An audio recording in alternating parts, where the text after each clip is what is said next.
నీకోసమే వెయిట్ చేస్తున్నానని తెలిస్తే మన వాల్యూ పడిపోతుంది. అందుకని ఇప్పుడు లోపలికి వెళ్ళి తర్వాత క్యాషువల్ గా ఎంట్రీ ఇద్దాం.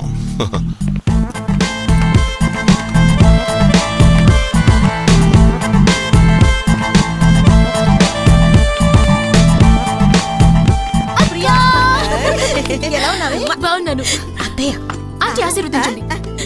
అయ్యయ్యో, ఎంత గౌరవం, ఎంత గౌరవం. అమ్మా ప్రియా, గౌరవం విషయంలో నువ్వు మీ అక్కనే మించిపోయావమ్మా. జాను, నువ్వు నా కోడలు కావడం నా అదృష్టం. హాయ్ పిన్ని. అదో రాగా వచ్చేసాడు. ఏమీ తెలియనట్టు క్యాజువల్ గా వస్తున్నాడు. హాయ్. హాయ్. ఎప్పుడొచ్చు? ఏంటి ఇలా సడన్ గా ఊడిపడ్డావు? జాను, ఏంటిది? ప్రియా వస్తున్నట్టు వీడికి తెలీదా? నీకు తెలీదట్రా? నాకెలా తెలుస్తుంది? ఏదో క్యాషువల్ గా డ్రెస్ చేసుకుని బయటకు వెళ్తుంటే ఎదురుకుండా కనిపించింది. మార్నింగ్ 5:30 ల్యాప్ అన్నది ఎవరు? మీ డ్రెస్ సెన్స్ చాలా బాగుంది, సూపర్. నువ్వు థ్యాంక్స్ చెప్పనలేదు. నువ్వు నిజంగా చాలా బాగుంది నీ డ్రెస్ సెన్స్. ఎప్పుడు కూడా ఇలాగే వేస్తుండ, చాలా బాగుంది. అలాగే బాబు, అలాగే వేసుకుంటున్నా.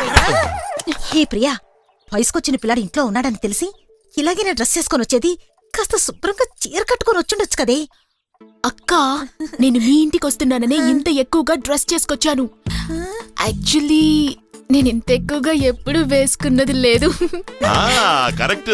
నాకు ఎప్పుడు చీరలు కట్టుకోవడం కంటే నేను డ్రెస్ వేసుకుంటేనే నచ్చుతుంది. ఎందుకు నచ్చదు బాబు, ఎందుకు నచ్చదు? ఈ డ్రెస్ కి ఏంటట తక్కువ? అత్తయ్య, డ్రెస్సే తక్కువైందంటుంటే. ఊరుకో.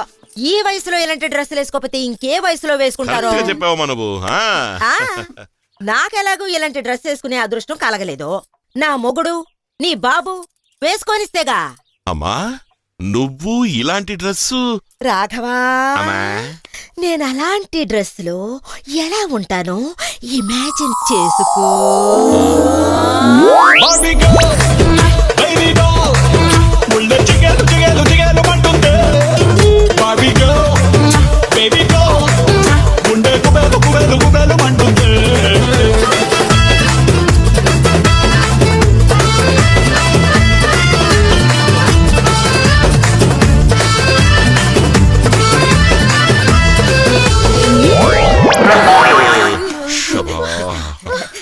రాఘవా, నేను ఎలా ఉన్నాను?